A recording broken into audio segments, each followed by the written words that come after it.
Hey Nathan, Hello. I'm your moderator for. Uh, Okay, you're good to go, sir. Thank you. Well, hello and welcome to my presentation. I'm Nathan Klein. I'm a professor of biology at Eastern Arizona College. I am also the faculty lead and member of the OER Arizona board. And so I love OER and I also love technology. And so I have been asking myself since ChatGPT came out, how can I use this new tool in a way that will be helpful for my students to help them use it appropriately and be productive members of society. So we're going to talk about that today. Just if you would like to participate in some of my interactive stuff, please go to menti.com, enter that code, or you can use the QR code to participate in some of the interactive questions that we'll have throughout the presentation. If for some reason you get kicked off, at the top of each slide, you'll see the join at menti.com and use the code so you can rejoin for whatever reason. And as part of a shameless plug, another one of the things that I do is I produce the OER Arizona podcast. And if you wouldn't just take a moment to go subscribe to our OER Arizona YouTube channel, we're also on Spotify, and we always announce them on our LinkedIn page. So please join the conversation on LinkedIn as well. Our last episode that was published, episode 5, was with two administrators, Doug Berry from Yavapai College, provost at Yavapai College, and then Susan Wood, vice president of academics here at Eastern Arizona College. And we had a wonderful discussion about the state of OER in Arizona. So I'd invite you to go listen to that. Most of my materials, and I always add new stuff. So I've got a little wiki available to you, and I'll put in the chat the direct web page. This is a QR code, will get you there. But let me really quickly put this into the chat where you can go get all of this stuff.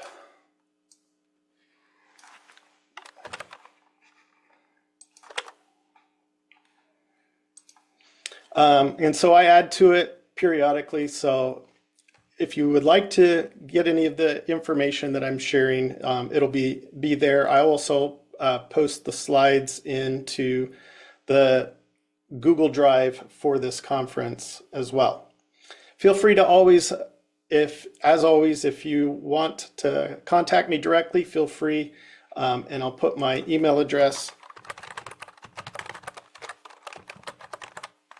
in the chat as well. Okay. All right. So let's get into this a little bit. So as let's see, today's objectives, I'm going to give you some background on these simulations. I'm going to show you, I'm a biology professor, so I'm going to demonstrate and talk about the development of biology simulations using GPTs. And then I'm going to give you a template where you can make your own simulations. And then we're going to talk about developing your own GPT as part of perhaps your course.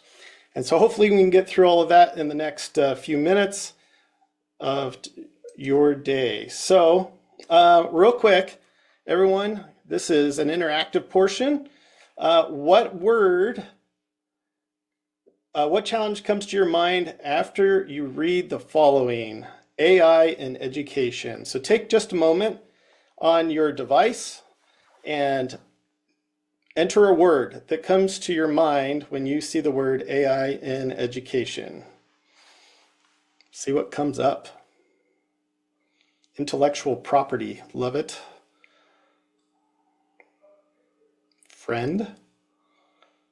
Has definitely been my friend lately over the last couple of years.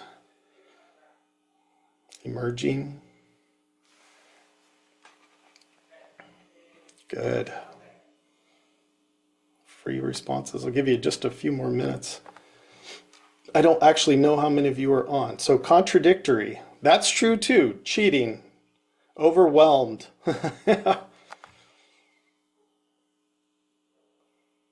Cheating again. Yeah, if you've taught at all in the last 2 years, you've definitely come across some of that cheating with AI in education. Plagiarism, yep. Unfortunate, but we are definitely getting a lot of that. Integrity. Just one more minute and then we'll move on. Helpful. Exciting. Opportunities. Well, good. All of these are words that I would expect to see when it comes to AI in education. Certainly a concern for most of us who teach, but it's also, I think, most of us realize that it is in the world, it's here to stay, and we have got to find a way to help students assess themselves, to make AI a useful tool in their future professions. And so time saving, yes, absolutely. It has definitely helped me in my time saving. All right, so we're going to move on to the next question. Now, for any of you who have used AI in class, which is your preferred AI? So that should be up on your screens now. So choose one. If the one you would like is an other, would you mind putting that in the chat? Which other one you prefer?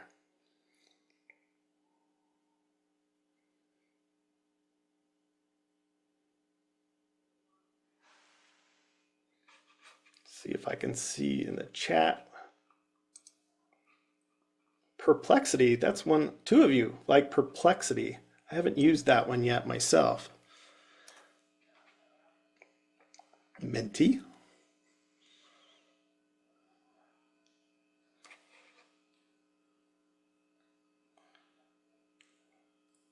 Couple for Claude, Copilot.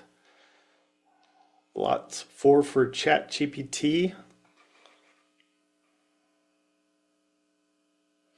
Actually, now that I think of it, I have used Perplexity before. Several of you, 1, 2, 3, 4, 5 for Perplexity. I'll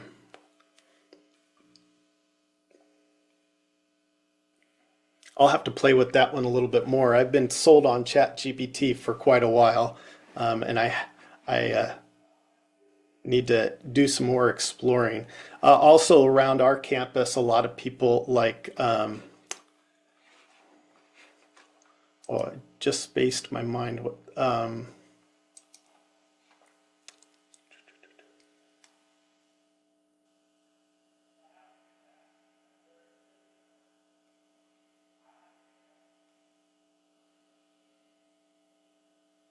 was looking for it and I just forgot the name.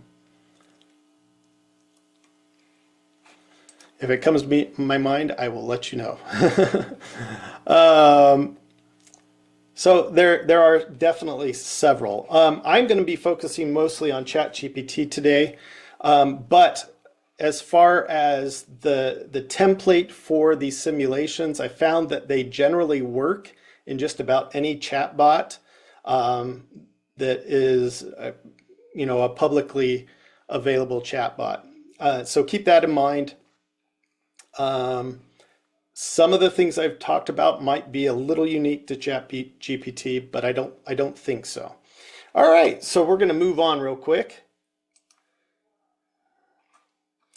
So what I want to talk about today is one of the things that I think we have to adjust to within the world of AI is that we need to change perhaps our focus and looking more at the process rather than over the product.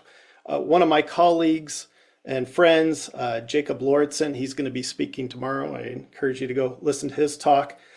said uh, in relation to writing, an essay may be assessed through several artifacts such as notes, outlines, and drafts. Each artifact provides an opportunity to redirect students if they are using AI inappropriately.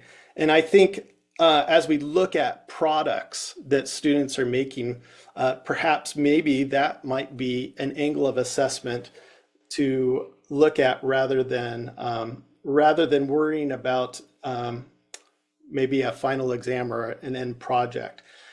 So with that in mind, I started thinking about how can I use AI as a tool to assess students, to get them learning within a process.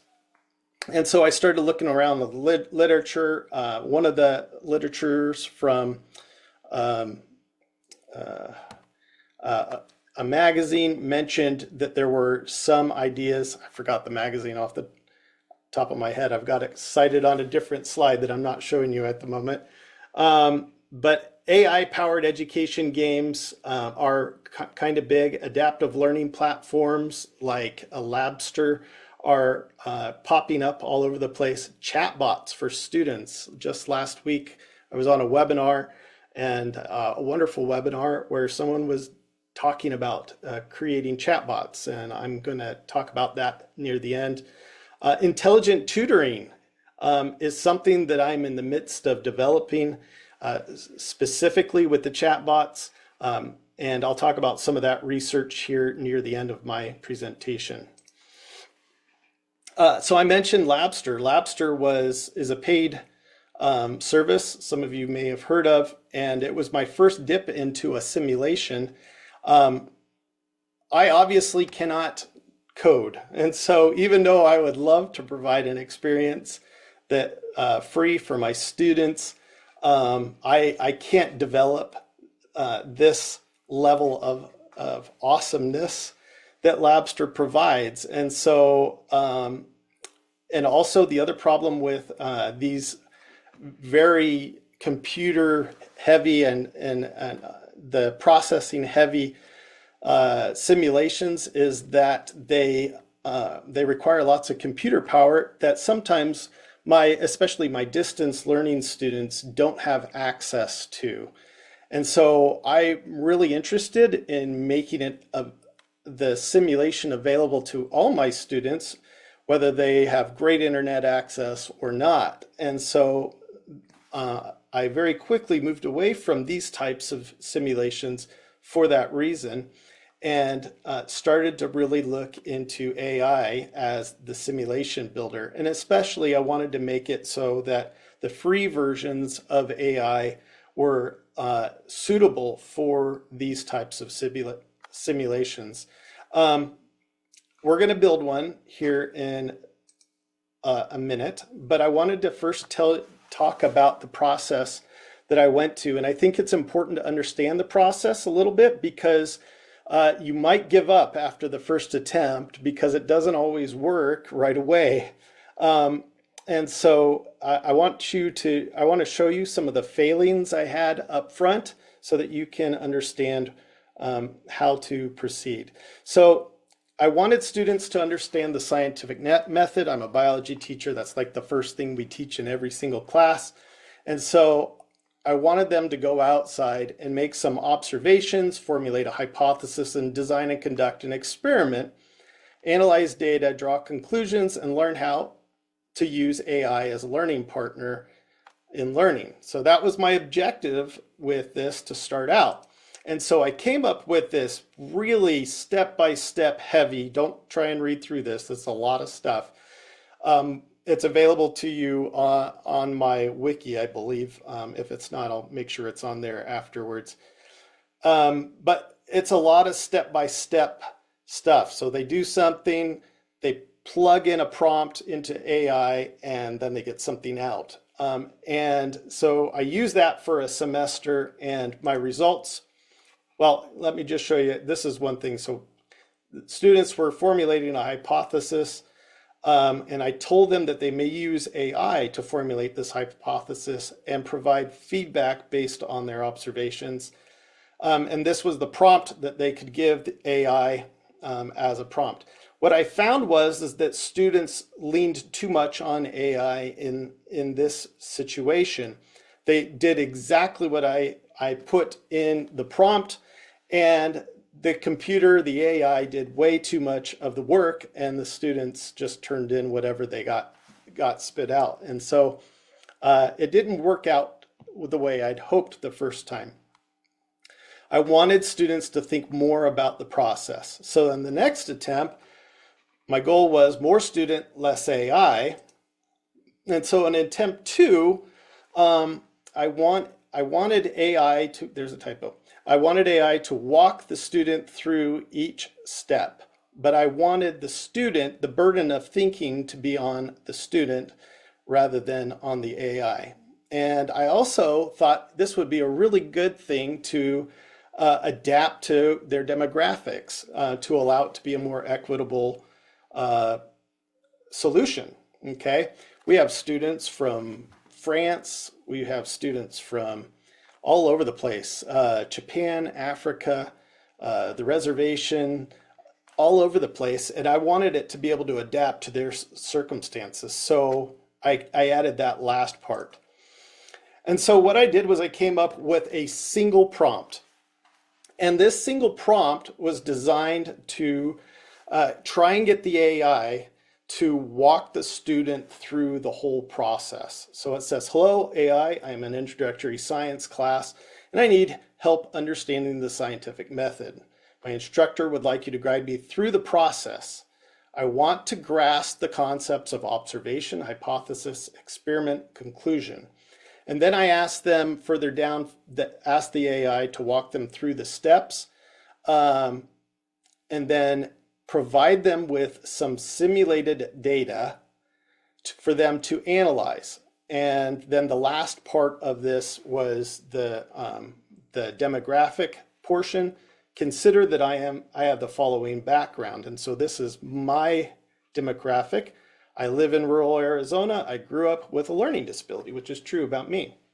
So I included that little piece of demographic, but the student could make it their own. Okay, so I considered that, I changed well, there's the equity statement.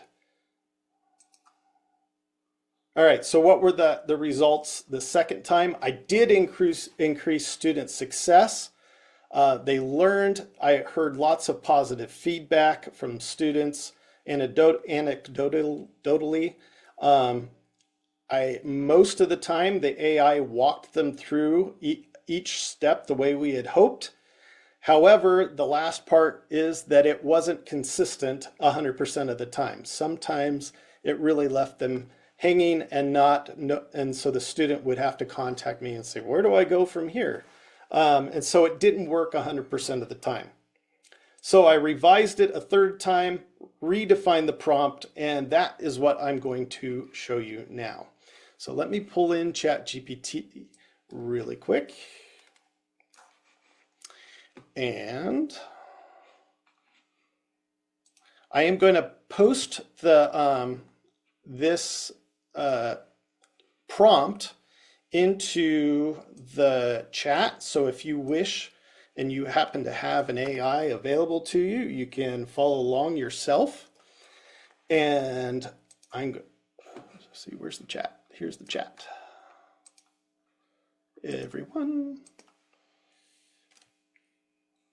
All right, so there in the chat is the prompt, and I am going to pop that in there. So ChatGPT really quickly comes up and says, "Ooh, go outside for a few minutes, look at the natural world around you, observe plants, blah, blah, blah. You're going to make some observations." It wants me to make 3 observations. Well, we're not going outside right now, but I do have a special guest for you to show you, to give you an observation. So if you're following along with me right now, here is something from the natural world for you to observe. This is Dorothy. Dorothy is a Sonoran gopher snake. She mimics a rattlesnake. So if you think she was a rattlesnake, don't be ashamed. She is trying to make you think she's a rattlesnake. She is a constrictor.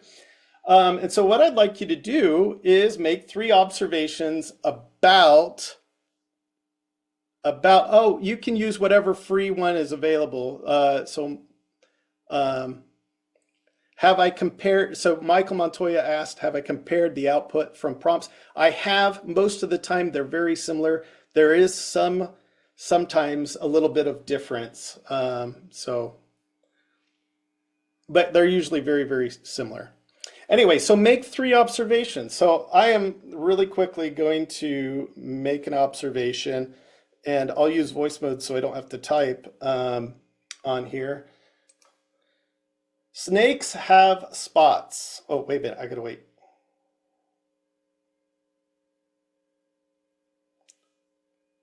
Oh, it's not gonna let me do it because I'm already online. So I'll have to type it out myself. So something very basic.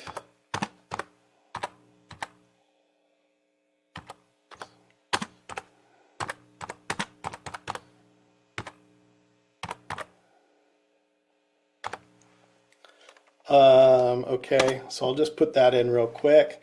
It tells me, great observation. You've noticed the snakes have spots and designs. That's very generous. And so now it asks me to create a hypothesis. And I'm just going to really quick for I'm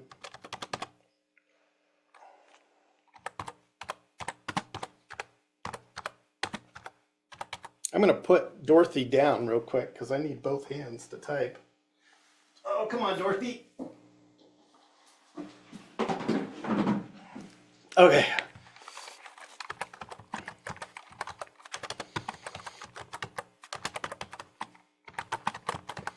So something a general biology student might, yes, Dorothy is awesome.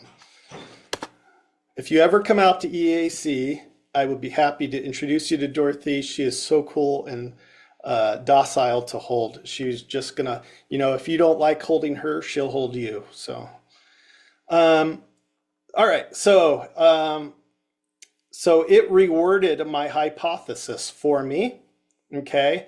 And as a result, it asked me the question, does this updated hypothesis work for you? So you can answer, oh, sure, which is what my students would probably do.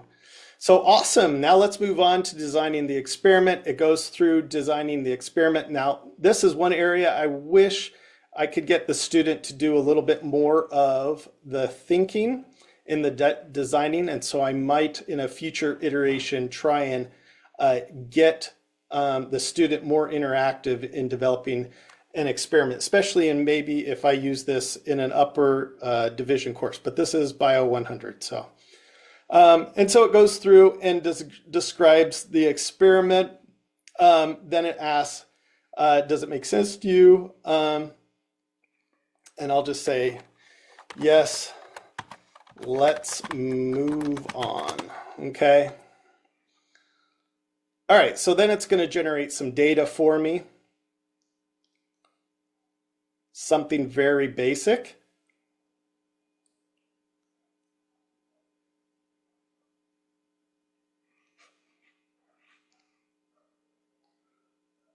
It was an AI snake. Okay, so then it's going to ask me to look at the data and then draw some conclusions and ask me to explain that. And so then I would do that. And then what I ask the students to do is to copy and paste the entire chat, and that's what they turn in for this little assessment. And so I can see all the feedback that they give and figure out if they're understanding. Now, it's not perfect. I still think AI is doing a little more than I'd like, but I'm developing this as I go. I'm on my 4th iteration. In my 4th iteration, I intend to, let's move back to the slide here.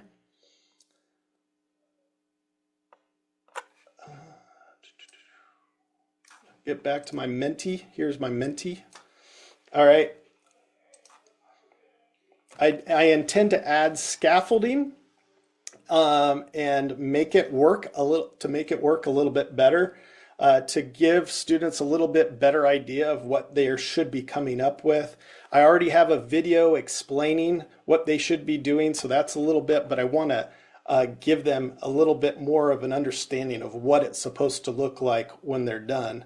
And so that's my intention there. Real quickly, before I see, we've got what, 5 minutes? So I may not get time, but really quickly, I'm going to dump inside of the chat a template for you so that you, if you want to, again, it's a template so you can make it your own.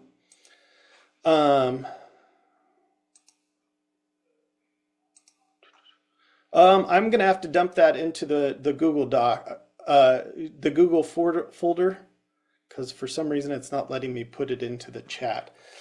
So I will put that template into the Google folder. So if you want to create your own, please do. I'm going to jump real quick to a chat bot, just because I have a little more here than I have time for. Please use tutors, AI tutors. The science indicates. It will be shared. I'll share it here in a moment. Okay, yes, I will share that. Actually, I better do it right now before I forget. Where to go?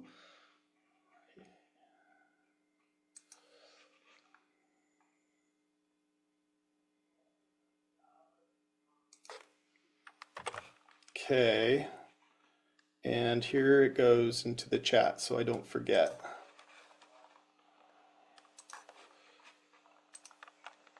And it will also be, so this is for the conference, so you can find any of your stuff, any of the stuff there. It will also be available in my wiki that I shared at the beginning. Again, here's the QR code, and earlier in the chat I put the link into it. Since I only have 3 minutes left, I'm going to bypass the chat bot. I highly encourage you to investigate having a chat bot. It is awesome. So let me. Is there any questions? Let's see in the chat that I didn't get. Anyone have any questions for me? You can unmute yourself and ask. This was really amazing. It really inspired me. I direct a program for online, and you gave me so many ideas of what we can do. I never really thought of doing something like having my students have AI tutor them. Thank you. Oh, thank you so much. I'm glad I inspired you.